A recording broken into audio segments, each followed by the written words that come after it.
Welcome to another episode of the Jones Underground Podcast. I am your host, Mr. Jones, and I'm here with Wifey. Hello, everybody. She pleased for her to join the show. Tonight's topic, we're going to talk about the very viral sermon topic. We had a woman that was preaching in the pulpit. I guess it was a Father's Day service that she was preaching. How ironic. Where she said that essentially men, if they're going 50-50, or if they're, going half on bills and half on things in a relationship, then they're only half of a man. Now, of course, it triggered a lot of response on the internet, and, of course, it went viral for all the reasons, and we had a few thoughts, and, Wifey did go on TikTok and pull up a 15-minute crack research on the said pastor that made these comments. Just to look at the church and other things that she's posted and commented on. And so I'm going to let Wifey, give her comments first. So, I guess my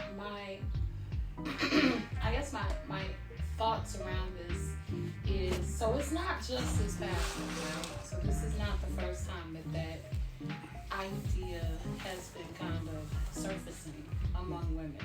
No. I've heard women say it, that they would rather have a 50-50 relationship style in marriage, and they feel that it should be that way. I've even heard people say that they felt that the husband should, do the most. Like, it should be like, he should carry 80% of everything. So I've heard it other ways too, but most commonly I've heard about the 50-50. So my thoughts, I think it's ludicrous. I think it's crazy. I think it's a crazy concept. Because what you're saying when you say that a marriage should be 50-50, you're saying that we both should be equally giving, the same effort, equally giving the same attention, we should equally have the same responsibilities. And that's not marriage. No. That's not marriage, I gotta give her that. It's not. And the crazy thing about it is like, marriage is more so, and those that are married could attest to this, marriage is more so that, there will be times where one person can only give 20%. One person may even be as low as 10. Depending on health situations, depending on job situations. Somebody may lose a job. Okay. Then what? Is it still 50-50? Are you still expecting this person to bring 50% to the table when they don't have a job? And then there are some situations where, okay, let's say the man or female is out of work. But in this case, let's say the man, because she made this comment about you being half of a man. Right. So let's talk about that. If a man is out of work and he loses his job, so number one, what you're telling people is he's not a man because he shouldn't have lost his job, right? Right. Then you're also giving this idea that if this man is at home taking care of the kids now, while you are at work, then he can't possibly be a man. Well, how crazy is that? Because the reality of the matter is he is putting in his amount of work, even at home, with taking care of the children. You don't know what he's doing as far as looking for jobs. He could be looking for jobs. And I'm going to tell you, there have been times where I've looked for jobs and I've put in 1 million different applications and didn't hear nothing. So that doesn't mean you're not putting in the work. So I just, and so I'm just to end this and kind of let you, give your idea. I just feel like it's unrealistic to feel that way. I don't think in a society, in the life that we all live nowadays, it is very unrealistic to expect that any one person should be equally giving 50% at any given time, given the fact that life is so unpredictable. Right. And then we also look at the fact that, number one, the cost of everything is so much higher Right. than what it was. You got mortgages and just the cost of living along on rents going up. And then, we look, and then average salaries, are around $38,000, $40,000 a year. Right. And the average car payment by itself is $700. Average mortgage payment is approaching $2,000 a month. So, we're looking at a situation where most normal marriages, they have two incomes helping out on the situation. So, it's just one of those things where you're doing everything you can. And sometimes you have households where the teenage kids are actually helping out on bills and things of that nature because it's needed. Right. I would love to be one of these guys that, say, hey, I would love to make enough money for my wife would never have to work and everything else, but guess what?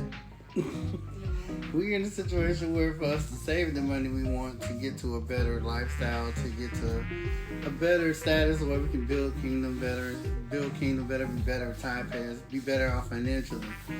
For at least the time being, it's better if we both work. And so, and it's not a 50-50 thing. I think people say 50-50 is that she get half, I get the other half. No, it's really 100-100. Because if she's got something, if your wife gets something nice and she gets $1,000 check, it's not she got $1,000 check, we got $1,000 check. Right. It's the same thing with us. If we made a hit something, or we got $2,000 situation. Well, number one, if you godly, 10% of that goes to church anyway. And then you guys, it's y'all money. When you marry someone, y'all are incorporated. So it's no longer mine and hers, or his and hers. It's ours. It's ours. I I like that you pointed that out, but with that, I think that it creates, when you try to do this 50-50 style mindset, it also can be a situation that can create some resentment. Because think about it, like if you're doing 50-50 and you realize, okay, this person is doing, they're doing X, Y, and Z, and maybe you start feeling like, okay, I still feel like maybe I'm doing a little more than what they're doing. Because now you're seeing everything you all do versus through the lens of, transactional almost. It almost, it's like, okay, have you hit your quota? Because I hit my quota already, and I feel like I did more than what you did. Right. So it's like, and then if you start feeling like, okay, I feel like I'm doing more than what he's doing, then you start getting resentful because you feel like you're putting all this work in, when realistically, you shouldn't be thinking that way anyway. You know what I'm saying? Right. And I think that what happens is it takes away from what marriage really should be, which is it's a selfless situation. It's a selfless union where you're both equally giving of yourselves to the other. Right. And you're serving the other person. It's not a situation where it's like, okay, it's only about me. Because when you make it about, okay, it's just about me, then of course you're gonna have all kinds of issues. But then also, like I said earlier, it starts feeling transactional. Like everything you do is about, you need a calculator. And you gotta pull out a calculator to say, hey, we're gonna take a family vacation. Well, let's pull the calculator out and let's see how much I've already deposited toward this. At least let's see how much you haven't done. Yeah. You know what I'm saying? And again, that goes back to what I was saying, resentment. It will cause and form resentment in your mind toward the other person because now you're calculating everything they do. And I've met couples where, I was getting taught by someone, a music teacher whose, wife was the breadwinner, made, close to, $200,000-$300,000 a year or something like that. And, she took care of everything while he was pretty much doing music full time. and his level of income wasn't where hers was. But once again, they were happy because, you know, they had more than enough money to save and pay the, you know, pay the house note of a very nice house and everything else. Right. So, you know, it wasn't a big deal. And so most people, and everybody's situation is different. Your financial situation in your, you know, late 20s, early 30s is a completely different situation when you get into your 40s and then 50s. That's true. You know, because, you know, me, now that I have grown kids, you know, it's a lot less burden, you know, than if they were little. Right. You know, and so, you know, what I used to pay into these situations ain't what I pay now. Right. You know, in the grand scheme of things. Yeah, I agree. I also think another aspect to really pull out is in marriage, once you, I mean, and this can go across the board in marriage. It doesn't matter whether you're in the church or if you're out of the church. Marriage in general, you're going to find that your partner may have strengths that you may not possess. Right. And vice versa. Like, for instance, if we talk about our marriage, you know, I'm much more structured financially than you are. Now, that doesn't mean that you don't have strengths financially of your own, but in it's a different way. So I think that once you begin to find out like what the strengths are, like for instance, you have a major strength in when it comes to more so on the music, especially I'm thinking on how we handle our music, but negotiation, you do very well with that with a lot of people. You have a strength in that area because again, you've got a lot more time, you have a lot more experience working with musicians.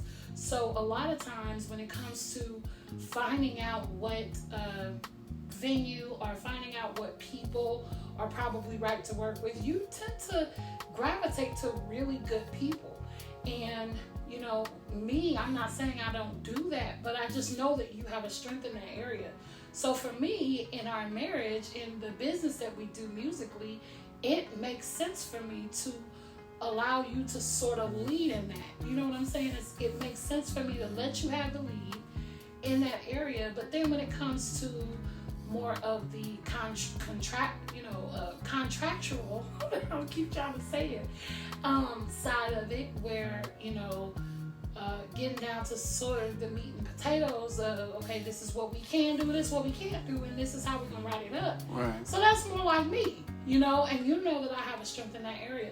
So again, going back to the thought, in marriage, one person may be better at something than the other. Not because, okay, they're, you know, it's putting distinction between that. But if someone has a strength in an area, why not let that your wife or your husband shine? I was listening to a YouTube video where the guy said some of us musicians, you know, we sometimes can get too gear happy. We want to get this gear, we want to get that gear, we want to do this and that. Mm-hmm. And sometimes we need someone to kind of rein us in, or sometimes we are too focused on, you know, some things on the outside and not taking care of, oh man, did we make sure the mortgage got paid? Did we make sure this got paid?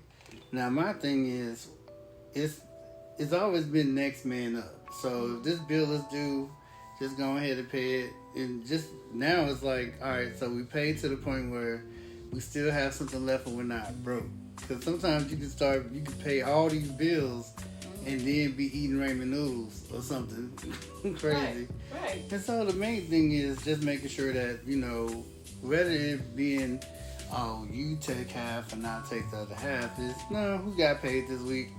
Making sure we're putting, you know, like I say, living on the 80%, putting 10% away for church, 10% away for savings, and making sure that some money is getting invested, and then, you know, making sure all the bills got paid in the midst of all that. But you know what? I also want to go back to the comment that she made.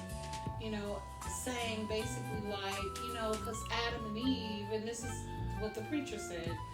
You know, Adam and Eve both sinned. Yeah. She said, so if they both sin, then,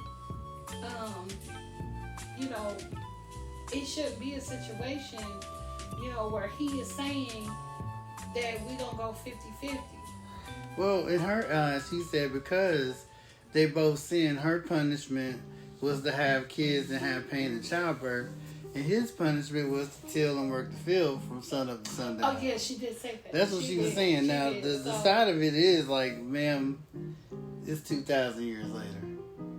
Right. No one's outside picking fruits and vegetables off from sun up to sundown. Right. And we're talking about just being realistic. Mm-hmm. Now, this was a black lady, and she was in a predominantly black church full of black women. Yeah. And the whole issue you have with it is this. You have somebody telling a bunch of single, what appear to be maybe single women, you're giving them this advice, and in this day and age, that advice is not realistic. Right. First of all, the older you get, especially when you get in your 30s and 40s and you're single, you probably didn't had a kid or two, or you probably didn't been in situations where you know that finding a man in his right mind, or a mind right enough to love you and love God is already a situation. It's already a thin pool just getting there. Yeah. And then you're trying to see how much money he makes and if he can support you and whatever kids you put on the table.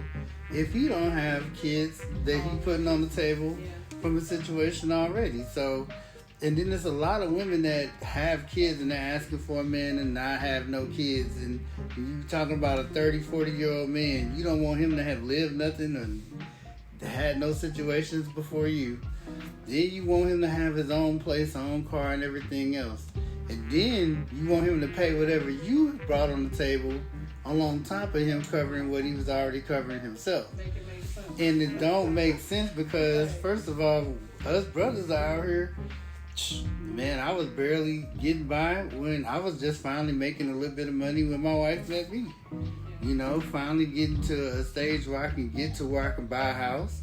And luckily, my wife assisted with a lot of that stuff, and it made things a lot easier for me to move us into being real estate investors, becoming landlords, and that type of situation. But once again, my wife assisted me in getting to these places. A lot of people, if you a man saying that I need to do it all by myself, and she needs to just take her money and go to Bloomingdale's, you're not gonna win. Because you're not going to win doing that, because at the end of the day, if your wife ain't helping you, then it makes anything that you're trying to do 10 times harder. Especially if you're paying, because we used to think the high bills were just the mortgage and the electric bill and the gas bill. Man, our kids, now that we make them pay for their phones and stuff, our cell phone bill until our phones got paid up, they were like around 200 and some change. And so it's a lot of stuff on it, and the kids' phones by themselves, once again, they pay for them.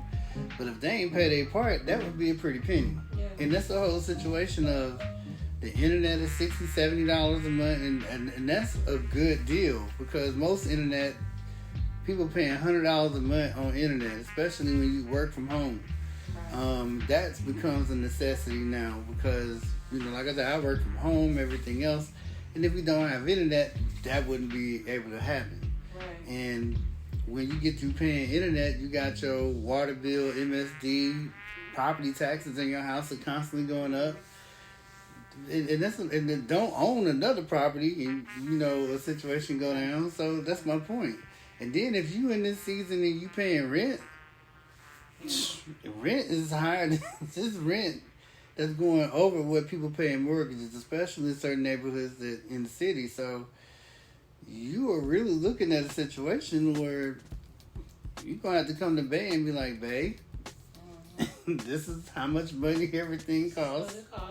And this is what we can do together. Right. You know? I like that idea and perspective. And sometimes, you know, it's difficult if you're, and I'm just going to put this out there because it's just a sidebar, because it's a little bit off of our track, but I'm going to say this, like, I think that is why it's very important if you are in marriage, and we're specifically talking marriage.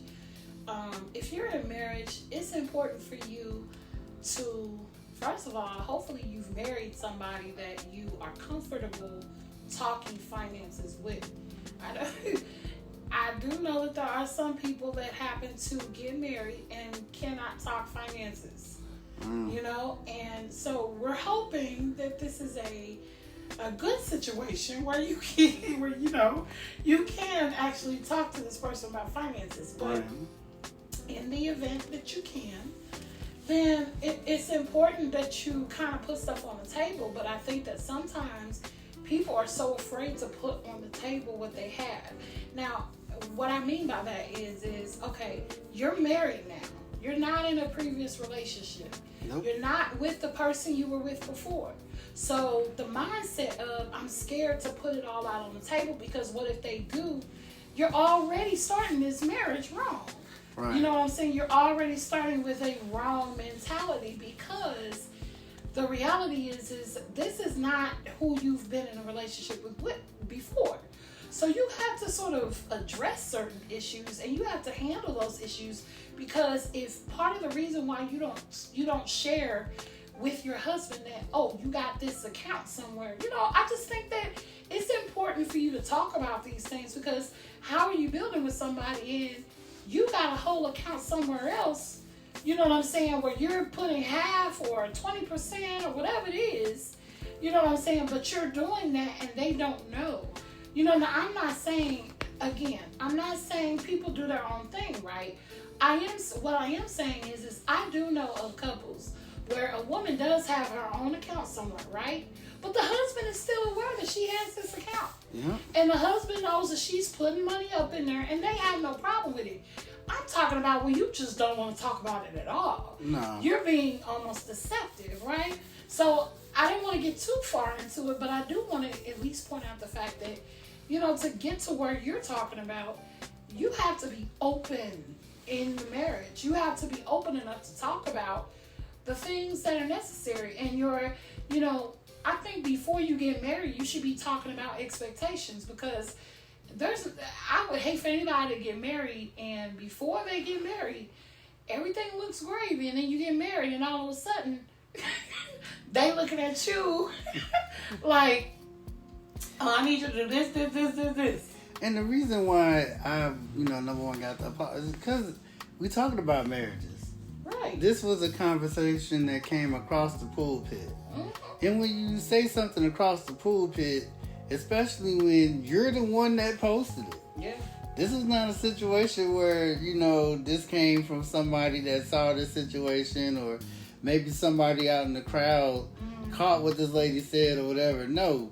This came off the church's account. Right. This came off because she posts a bunch of stuff that she does and preaches on.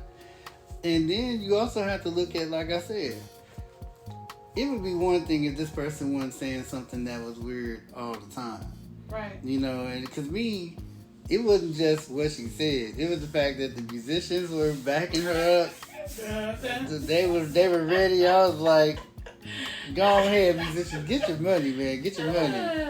Then it didn't seem like they played her whole sermon. So I guess she one of these people that want to be, you know, have you playing the whole time. Yeah. But even with that, you have her having the theme music that she walks out to.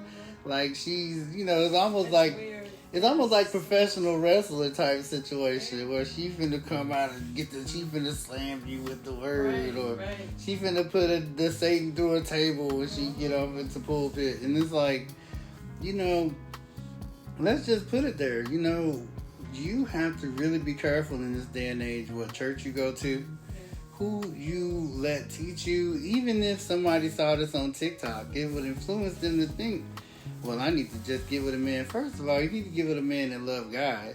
Yes. Because if you don't love God, how you gonna love you? And not just love God.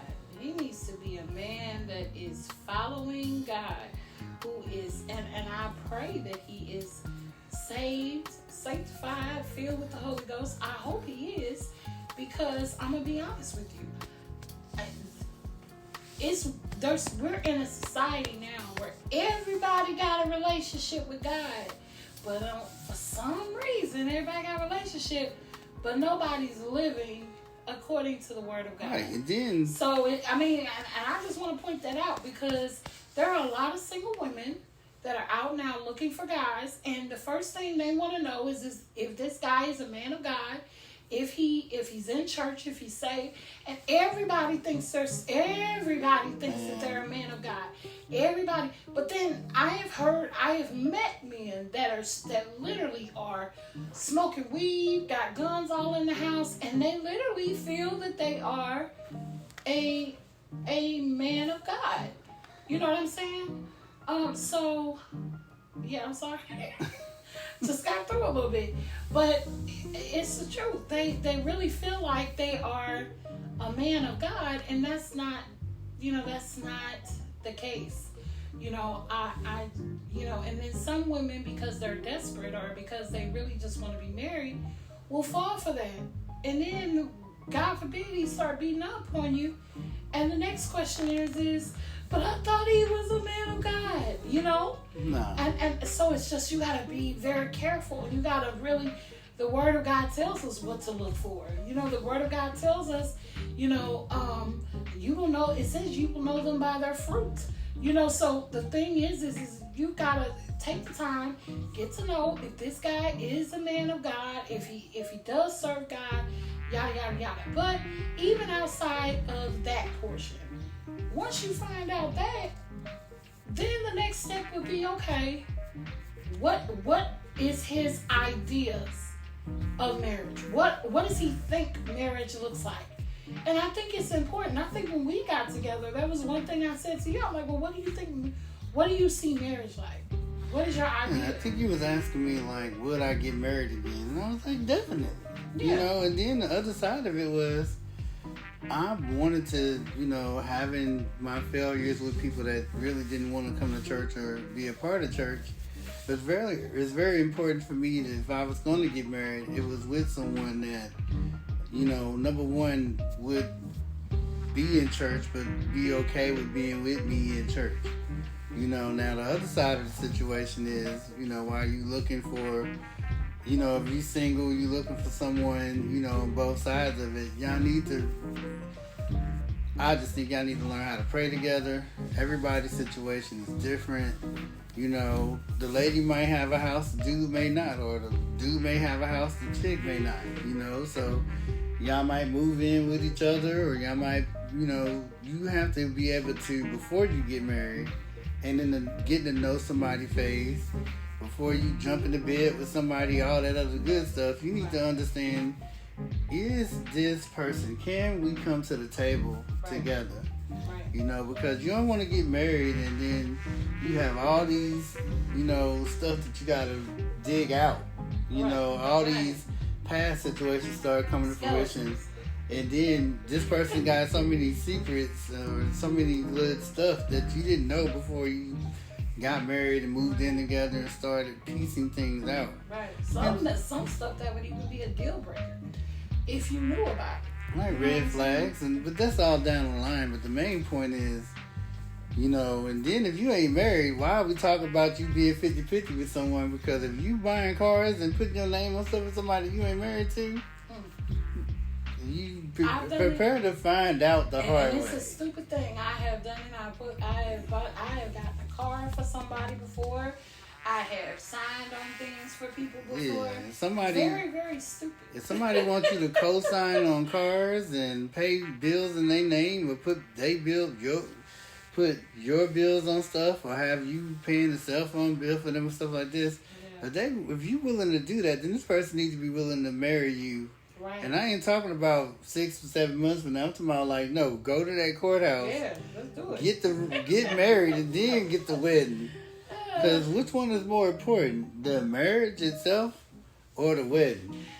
The other part of what, and I know we're wrapping it up, but the other part about what she said was, like you said at the beginning, it was Father's Day, and she followed up with, after saying, you're half of a man.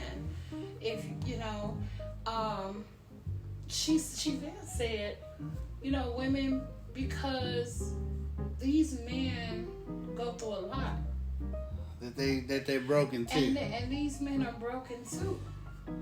And they need to be poured into too. And I'm so sorry. You know, our pastor was just talking about this. Last thing I wanted to do was go to the comment section, but I did. And everybody was just like, didn't you just say that these are half of men, and now you're saying that the men need to be poured into? Which one is it? Yeah, but then are we pouring into the men? Are we caring about them? But if you look at the other videos, there's not a lot of men that go to that church. And then once again, why would men go to that church when you have somebody, you know, saying that we have men for going half, you know, for even needing a woman to provide or put something on the table in a relationship or a marriage or whatever. And then on the other side of that, you have men looking at this woman preacher, and what's the first thing they're gonna say? This is why I don't go to church, because they think we need to just be doing everything, and they don't understand what it's really like out here. And especially with me working in men's ministry, this is like, you know, now I gotta go get a broom and a mop and do cleanup on aisle 7 to help the men that we have at church understand that that's not what we believe, that's not what we do, and your situation may be different. And I'm not telling no one, because the last thing I want to do is tell grown people what to do. But when it comes to your relationships and how you handle stuff, I've seen relationships where the man is retired on Social Security, the lady is working in the marriage. I've seen situations where the man has a good pension and the woman ain't working, she's just home with the kids. So everybody's situation is different. But even if a woman is at home with the kids, if she makes any income or she's doing stuff, she's handling business, it's still something that she's coming to the table with. Right. And the same thing with a dude. If a dude's at home with, there's some stay-at-home fathers out here. There are. And if you handling the kids while the woman out here making good money, you know, I ain't mad at you on that situation either, as long as y'all okay with y'all situation. Right, and that's what I would say. The end of it, of it all is, as long as you have come to an agreement within your own marriage that works for you guys, then hey, more power to you. As long as you are working through it. But I just think we need to get out of the habit. And I'm gonna tell you, not everybody that's out here preaching is preaching the word of God. Not everybody that's out here preaching is even called to preach. You know, but it's one of those things that, you know, we need to just be very mindful what we say to people. We need to be mindful of what we're putting out there about one another. Even men, like, I'm going to just be honest, you know what? I'm sorry, but black men get a lot of heat. They do. A lot of times. And I'm not saying that it's because that some of them ain't wrong. You know, there's a lot of crazy stuff going on. But it's crazy black men and crazy black women. Right. You know, but what I am saying is the idea that, you know, it just constantly attack. You know, it just seems like you're seeing it more and more. And I look at it like this. Look, you know, if you're bitter and you're in a situation where sometimes women just have a bitterness about men. So if that's the case, it's better for you to just be quiet. My mom used to say all the time, be quiet and let people think you're a fool. But when you open your mouth, you'll prove it, you know? Right. So my thing is like, sometimes you just need to just be quiet. Because when you start talking about it, then, I mean, people automatically, they start watching you, they start looking at you, they start looking at what you're doing. And they can clearly see, oh, this person just hates men. Right. So I'm just saying, like, my hope is that we'll stop doing the attack situation and just let people just be what they are. If God is going to draw them, let God draw them. Yeah. You know, and let's not always, you know, oh, you less of a man if you can't do this, or you less of a woman if you can't do this. At the end of the day, we all want to be better, right? Yeah, that's why she said she wish she had some more men in the house. She did say that. You ain't gonna get him. You ain't gonna She get him said, talking like She that. said, I wish there were more men here. Hey, I don't think the men want to hear what you just said because they would be quite ticked. And sometimes preaching ain't what you want to hear. And I ain't saying in this case, but sometimes it ain't what you want to hear. Sometimes it does. It convicts you. And sometimes when you have women that are pulling weight when they shouldn't, once again, she might have a point in there. If a woman's pulling 75% of the man just ain't trying to work. Right. And once again, that she's probably seen counseled a bunch of people in that situation, which maybe sparked what you said. So, who knows? I don't know, but I looked at it like, and then, again, I don't know this woman. I don't want to go ahead and start judging her, but from what we saw, right? From what we saw, it would suggest that there is some sort of man bashing that happens with regularity. And I just, my thing is that, at the end of it all, look, you want a marriage that is 100-100. Yeah. And that's how I see it. Is you want a marriage where both of you all are giving the effort. Both of you all are putting into it. Amen. There may be some days, a brother in our church said this, and I repeat it a lot because it was really good advice. We have these marriage ministry events often, and one of the questions they asked in a marriage ministry event was, if you could give a word of advice to another married couple, what would you say? What would you tell them? And he said, give each other grace. He said, because sometimes one person may be at 80% and the other person may be at 20%. But know that ever so often those roles are going to change, and that one day one may be up and the other one may be down. But the goal is that you all can put in 100 together, that you're both working together, and you're both giving 100% on your end, even if that 100% looks like you're at home and you're cooking. Yeah, but the Bible says that that when two are traveling together. Yeah. That when one falls, one can help the other. Yeah. That we can help achieve things a lot better when there's two versus the one, which is what the marriage is really meant for. Yeah. But, I'm gonna leave it there. Did you have anything else for the people, ma'am? No. I just, like I said, 100-100. 100-100. And on that tip, I'm just praying for marriages because you have to be very careful to not let, bad propaganda get into your heart. Propaganda, teaching, whatever it is. You don't want it to get into your heart. You don't want it to get into your marriage because that could be very dangerous. But like I said, no, I don't have anything else. I think it was a good topic. All right.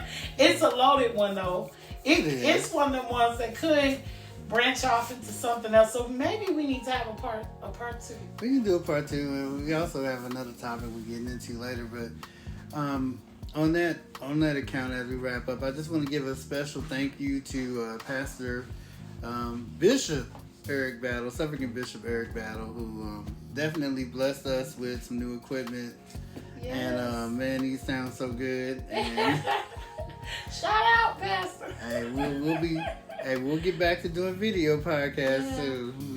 But on the other side of this, we do have a few projects coming out on the music channel, Coffee Serve Black Radio. So be on the lookout for a few new music tracks dropping over there. And just be on the lookout for more content, music content with the our regular YouTube. So we just thank you for listening to us, and we'll see you again next time. Goodbye.